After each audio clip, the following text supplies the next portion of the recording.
শিশুর জ্বর হয়েছে, অসুস্থ হয়েছে, তো কিছু খেতে চাইছে না, বিছানায় শুয়ে আছে। তখন মা কি করে বলেন তো? যারা মা হয় সেই শিশুটাকে কোলের মধ্যে নিয়ে তার মাথায় হাত বুলিয়ে তাকে আদর করতে করতে, খেলা করতে করতে, ওই খেলার ছলে শিশুটাকে ঔষধ খাইয়ে দেয়, তাই না? বাচ্চা ছেলে তেতো ঔষধ খেতে চায় না, তো মা কি করে? খেলার ছলে সেই বাচ্চা ছেলেটাকে ঔষধ খাইয়ে দেয়। আর যেই না ঔষধ খাইয়ে দেয়, ওই খেলার ছলে যদি ঔষধ খাওয়াতে পারে তাহলে ছেলেটার রোগ ভালো হয়ে যায়। ঠিক তেমনি ভাবে মহাপ্রভু তিনি এই কলিযুগে এসে দেখলেন এই কলিকালে মানুষের একটা ভব রোগ হয়েছে, যে রোগ প্রাকৃত ঔষধে সারবে না। সেই রোগটি সারানোর জন্য আমার মহাপ্রভু তিনি আমাদের জন্য একটা ঔষধ এনেছেন। সেই ঔষধটার নাম কি গো? হরে কৃষ্ণ হরে কৃষ্ণ হরে কৃষ্ণ হরে কৃষ্ণ কৃষ্ণ কৃষ্ণ হরে হরে কৃষ্ণ কৃষ্ণ হরে হরে হরে রাম হরে রাম হরে রাম রাম রাম হরে হরে রাম রাম হরে হরে। মহাপ্রভু তিনি আমাদের জন্য কি ঔষধ এনেছে গো? এই হরিনাম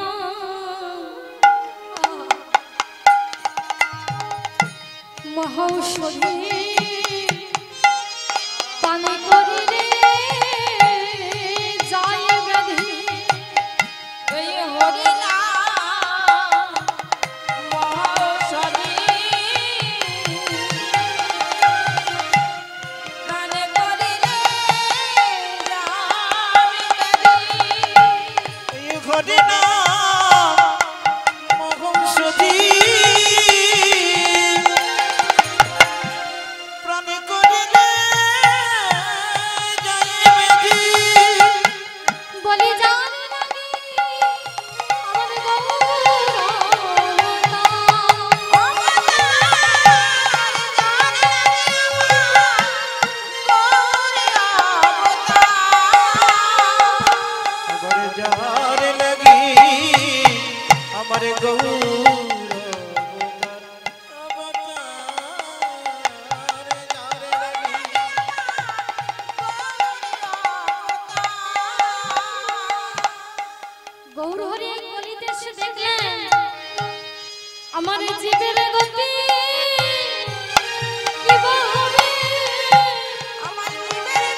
জানে লাগে আমার গৌরব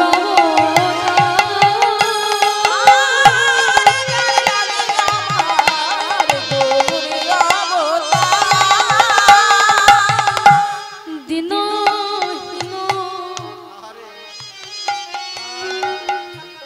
ভক্তিহীনে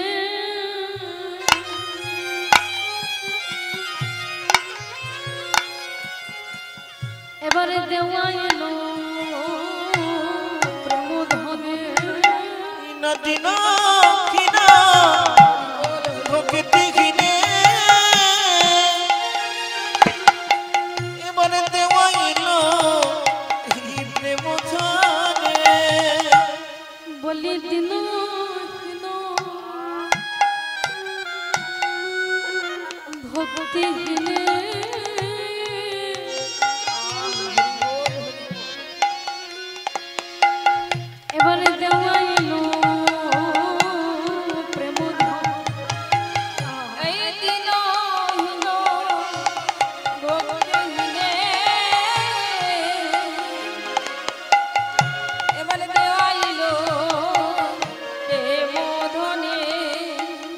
বলে কি বাতা করুণায়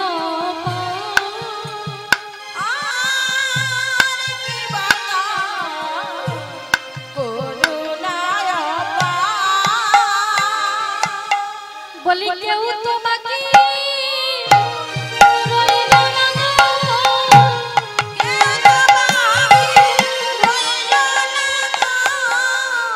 বলে কেউ তো বাকি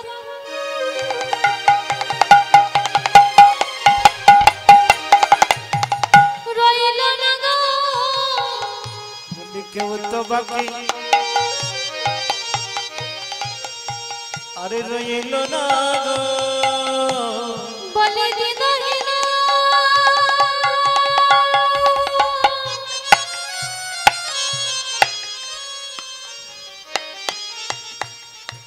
পতিত আরে কেউ তো বাকি রইল না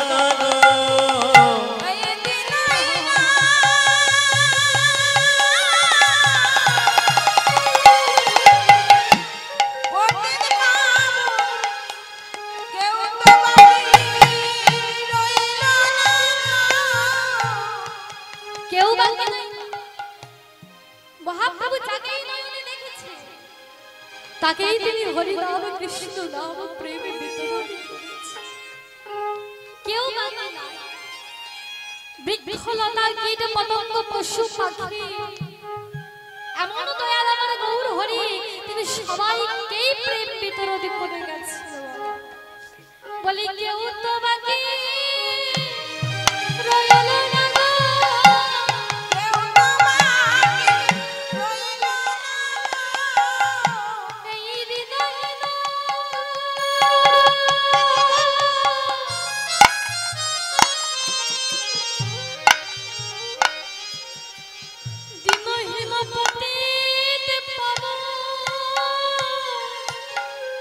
আরে কেউ তো বাকি রইল না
তাই সেই গৌর হরি তিনি কি করলেন আমাদের জন্য হরি নাম কৃষ্ণ নাম প্রেম দিয়ে জীবের দ্বারে দ্বারে প্রেম তিনি বিতরণ করেন তিনি কাউকে বাকি রাখলেন না উঁচু নিচু তিনি সবাইকে প্রেম বিতরণ করেন আমায়রা প্রশ্ন হতে পারে প্রেম পেলে কি হয় গো প্রেম পেলে কি হয় প্রেম পেলে সব পাওয়া যায় আর পেলে কিছু পাওয়া হয় না গৌরকে বশ করবেন কি দিয়ে গৌরকে যদি বশ করতে হয় একমাত্র প্রেম দিয়েই তাকে বশ বিদ্যা বুদ্ধি দিয়ে তাকে পাওয়া যায় না গৌরকে যদি পেতে হয় একমাত্র প্রেম দিয়েই তাকে ভালোবাসে কারণ শাস্ত্রে বলেছেন বিদ্যা বুদ্ধি কুলশীলে কৃষ্ণ নাহি পায় কৃষ্ণ নাহি পায় কেবল ভক্তির বশমর চৈতন্য গোসাই, আমার চৈতন্য গোসাই। বিদ্যাপতি দিয়ে তাকে পাওয়া যাবে, তাকে যদি পেতে হয় একমাত্র প্রেম দিয়ে তাকে পেতে হবে। রাজভোগ ঐশ্বর্য দিলেও হবে না যদি তার মধ্যে প্রেম না থাকে। আর আপনি সামান্য দেন তাও সেবা হয়ে যাবে, যদি তার মধ্যে যদি প্রেম থাকে তবেই হয়ে যাবে। তাই সেই গৌরকে আমরা বশ করবো কেমন করে? একমাত্র প্রেম ভক্তি এই নয়নের জল দিয়ে তাকে ডাকা, তবেই একমাত্র তাকে পাওয়া যাবে। একদিন দেবর্ষি নারদ ভগবানকে প্রশ্ন করেছিল, ভগবান ভক্তরা তোমায় কি দিলে তুমি খুশি থাকবে? বলে নারদ, কোন ভক্ত যদি আমায় তুলসী পত্র দেয় আমি তাতেই খুশি। ধরো প্রভু সেই ভক্তের কাছে তুলসী পত্র নেই, তাহলে তোমায় কি দিয়ে ডাকবে? বলে নারদ, সেই ভক্তের কাছে যদি তুলসী পত্র না থাকে আমি প্রত্যেকটা ভক্তকে দুটি করে নয়ন দিয়েছি, একটি হলো গঙ্গা আর একটি হলো যমুনা। কোন ভক্ত যদি দুফোঁটা নয়নের জল ফেলে হা কৃষ্ণ বলে আমাকে ডাকার মতো ডাকতে পারে, ভগবান বললেন আমাকে তার দাস হতে লাগে না, আমি নিজেই তার দাস হয়ে যাই।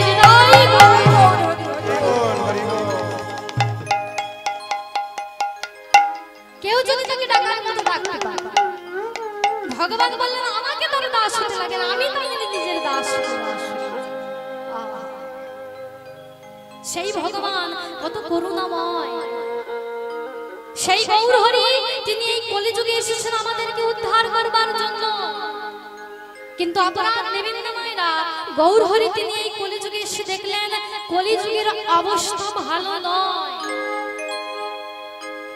এই কলিযুগের অবস্থা ভালো নয়।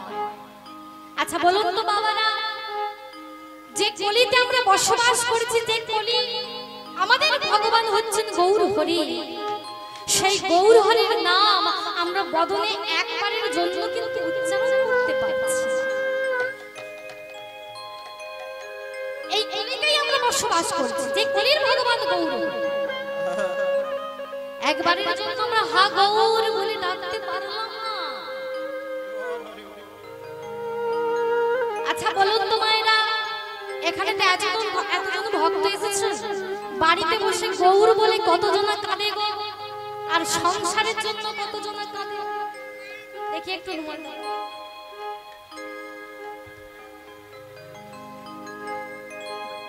গৌর বলে কতজন কাঁদে আর সংসারের জন্য কতজন কাঁদে?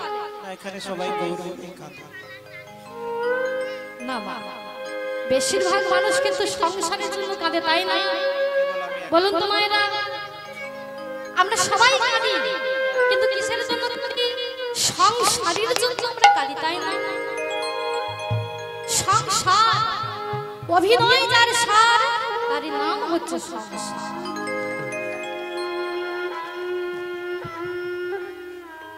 কাহারো মাতা, কাহারো পিতা, কাহারো বন্ধু সেজে কিছুদিন মাত্র ভাবে অভিনয় করা, আর যেদিন আমার এই অভিনয়টা শেষ হয়ে যাবে, যে যার মতো করে আমাদেরকে চলে যেতে হবে। আমরা কাঁদি, আমরা সংসারের জন্য কাঁদি, গৌর বলে আমরা কাঁদতে পারি না। কিন্তু শাস্ত্রীকে বলেছে জানো, যদি কেউ একবার, যদি কেউ একবার গৌর আমি তোমার হলাম বলে, গৌর আমি তোমার হলাম,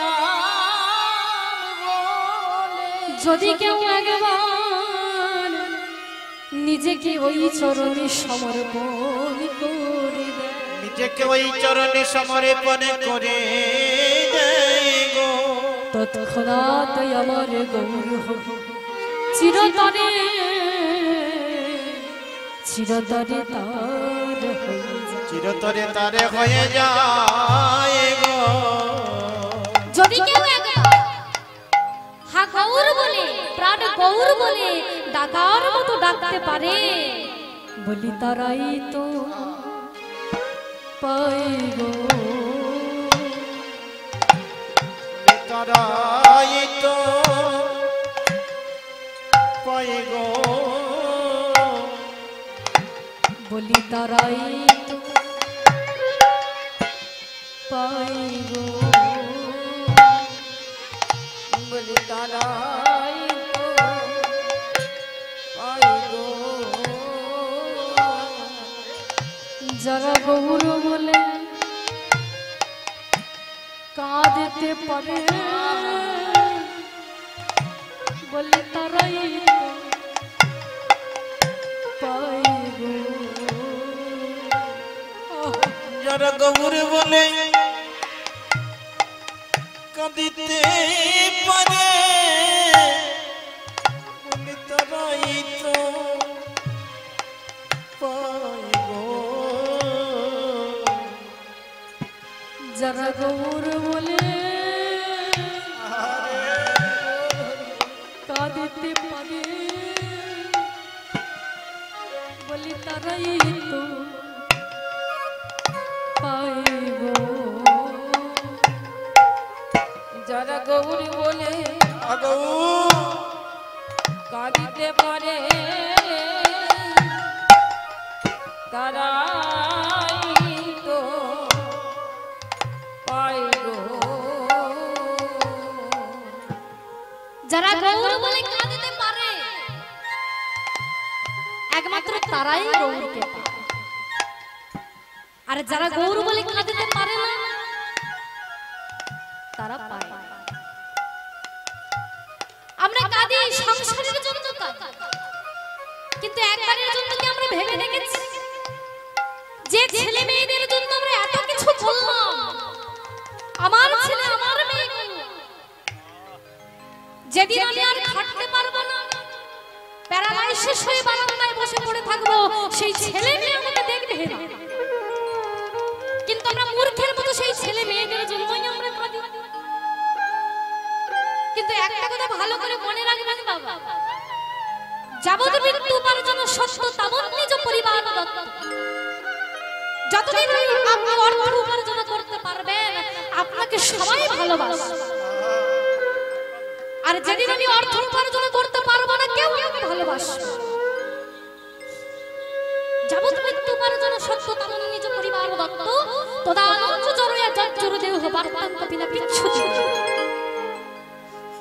যতদিন অর্থ উপার্জন করতে পারবো সবাই ভালোবাসবে, আর যেদিন আমি অর্থ উপার্জন করতে পারবো না, প্যারালাইসিস হয়ে বারান্দায় বসে পড়ে থাকবো, মলমূত্র পরিত্যাগ করে, সেই ছেলে মেয়ে আমাকে দেখবে না। তাই কাঁদতে যদি হয় ওই ছেলে মেয়েদের জন্য নয়, কাঁদতে যদি হয় একমাত্র গৌর বলে কাঁদো। গৌর বলে যদি কেউ কাঁদতে পারে অবশ্যই গৌর হরি তাকে কৃপা করবে, করুণা করবে। তাই ভক্তমণ্ডলী ভক্তিমতী মায়েরা আপনাদের চরণ ধরে আমার একটা বিনীত নিবেদন, আর জন্ম হয় কি না হয়, আজকে গোবিন্দ কৃপা করে আমাদেরকে মানুষ করে পাঠিয়েছে, কথাগুলো একটু ভেবে দেখবেন, অন্যদিকে মন করবেন না, তাহলে বুঝতে পারবেন। গোবিন্দ কৃপা করে আমাদেরকে মানুষ করে পাঠিয়েছে, দুটো হাত দিয়েছে, দুটো পা দিয়েছে, দুটো চোখ দিয়েছে, কৃষ্ণ বলা বদৌতে। আর যে গোবিন্দ কৃপা করে আমাদেরকে কৃষ্ণ বলা বদৌতে দেবে, হরি বলা বদৌতে দেবে, তা আমরা বলতে পারি না। তাই পদতে যখন পেয়েছি এই মুহূর্তেই বলবো, আজকেই বলবো, কারণ আর বলার সময় আমাদের হয় কি না হয় বাবা, আর বলার সময় আমাদের হয় কি না হয়। আমি আজ কথাটা জানাই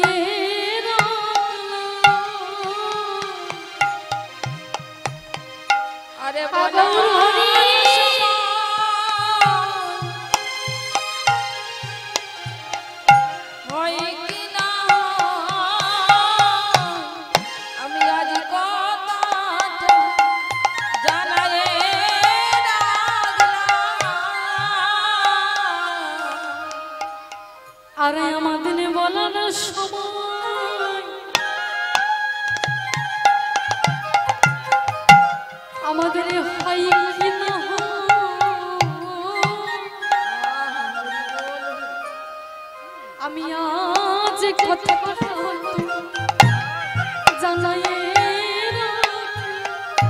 আমাদের বলার সময়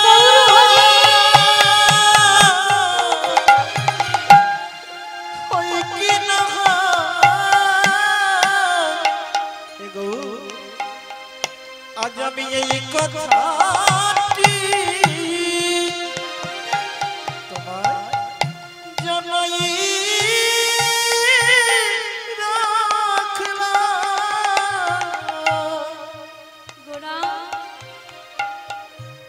যেন শেষের দিন আমায় ভুলো না মাধব, যেন শেষের দিনে আমায় ভুলো না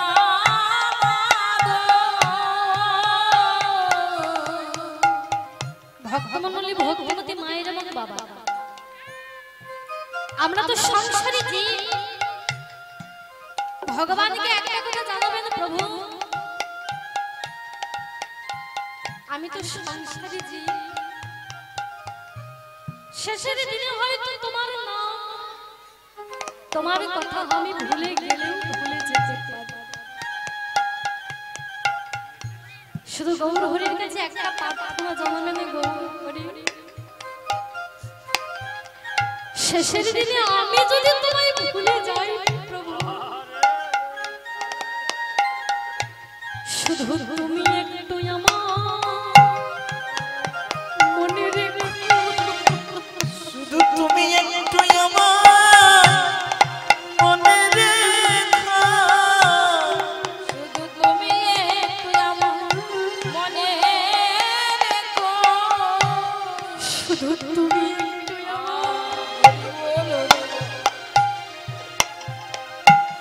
আমায় মনে রেখো, শুধু তুমি একটু আমার মনে রেখো। আমি হয়তো তোমার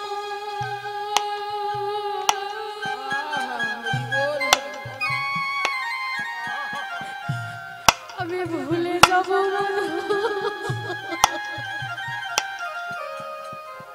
শুধু তুমি একটু আমার মনে রেখো, আমি হয়তো তোমার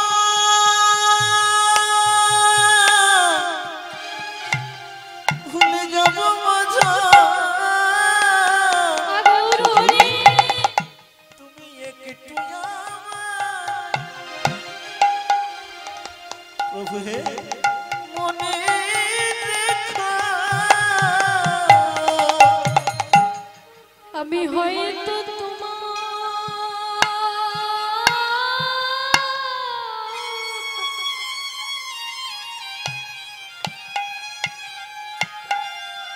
ভুলে যাব মাধব,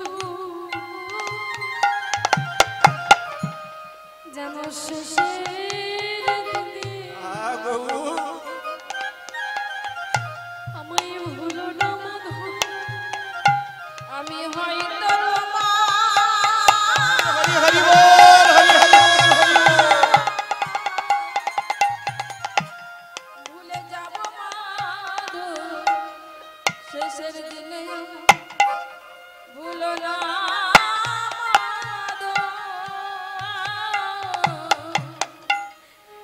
সবাই বুকে হাত রেখে ভগবানের কাছে এই প্রার্থনা করো, প্রভু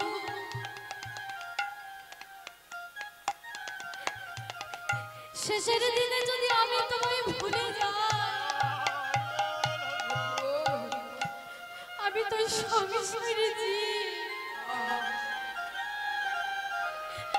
এই মায়ার সংসারে তুমি আমায় পাঠিয়েছো,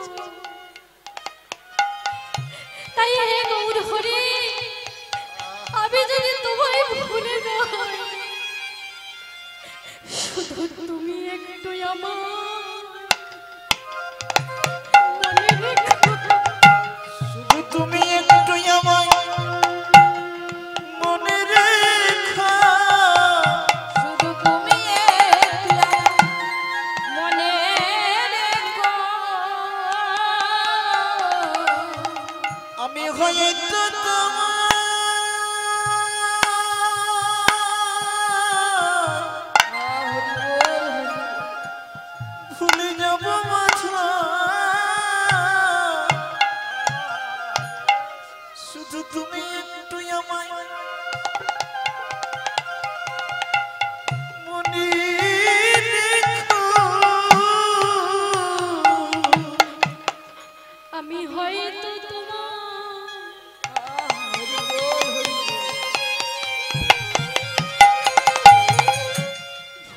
যাব মাধব প্রভু শুধু তুমি একটু আমার মনে রেখো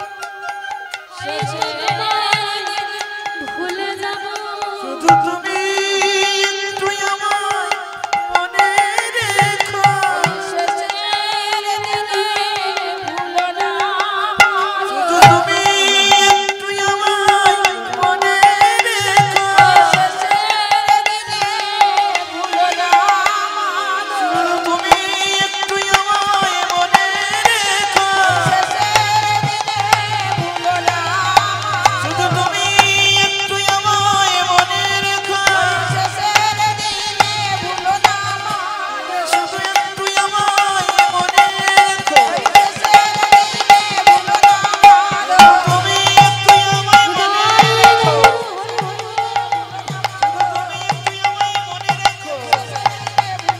শুধু তুমি একটু আমায় মনে রেখো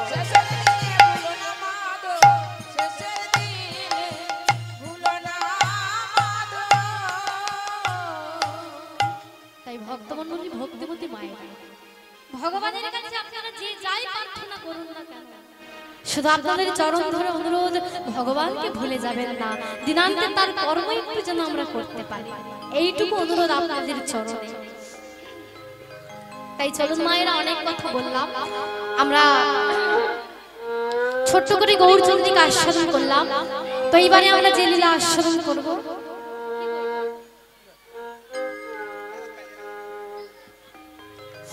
আজকে আমরা কৃষ্ণলীলা আস্বাদন করব তবে কৃষ্ণলীলা বড় কঠিন একে যদি হৃদয় দিয়ে অনুভব করতে পারেন তবেই একমাত্র এই লীলা অনুভব হবে না হলে নয়